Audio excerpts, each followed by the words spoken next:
Welcome to March's Replicable Review. Today we will be talking about the waste of overprocessing. Overprocessing is adding extra details that a customer doesn't ask for, and this extra work doesn't add more value to the product.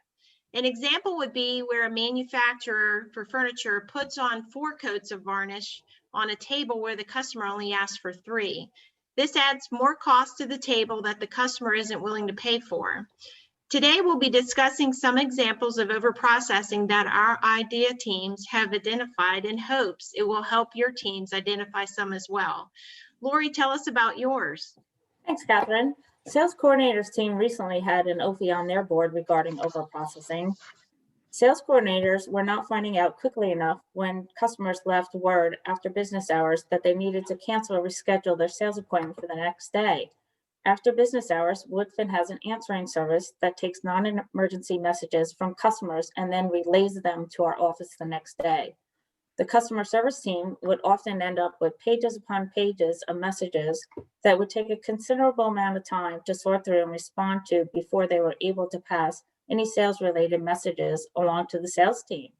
The customer service team was having to spend unnecessary time verbally relaying the messages to the sales team while also impeding the team from answering new incoming phone calls.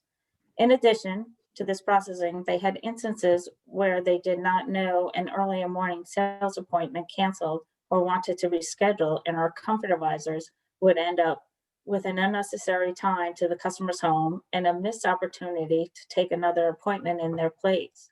This whole process was resolved by Ashley sharing answering service Slack channel with sales coordinators team so they can immediately see any messages that were left with the answering service. That's a great OFI. Ed? Well, Lori, that is a great OFI. Over here at EMC Mechanical Services, we've turned to technology as our savior to eliminate some of the overprocessing.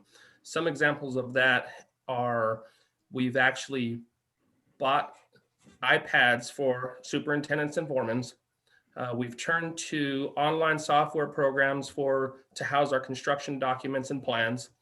And we've used the infamous Zoom, which we all wish we had a few less of, to continue having meetings to continue with business.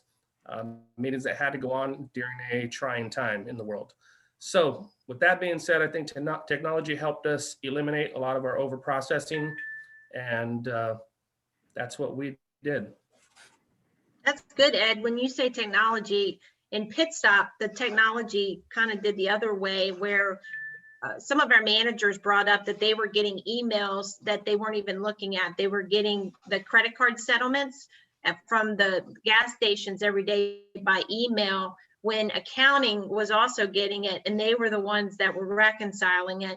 And we didn't realize that the stores were getting these emails every day. So we asked our managers as a part of the idea network, what are you getting from us that it's not helping you run the stores?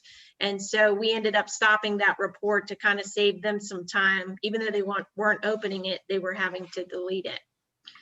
So that helped us to save them time. That's good, Catherine. And everybody, just remember that all of these solutions are from teams that have come up ways to reduce overprocessing. Remember, though, that sometimes technology can help reduce overprocessing, but sometimes it can lead to more overprocessing. So take a look inside of your business units to see if there's opportunities to reduce the overprocessing in your group. And thanks for watching the Replicable Review.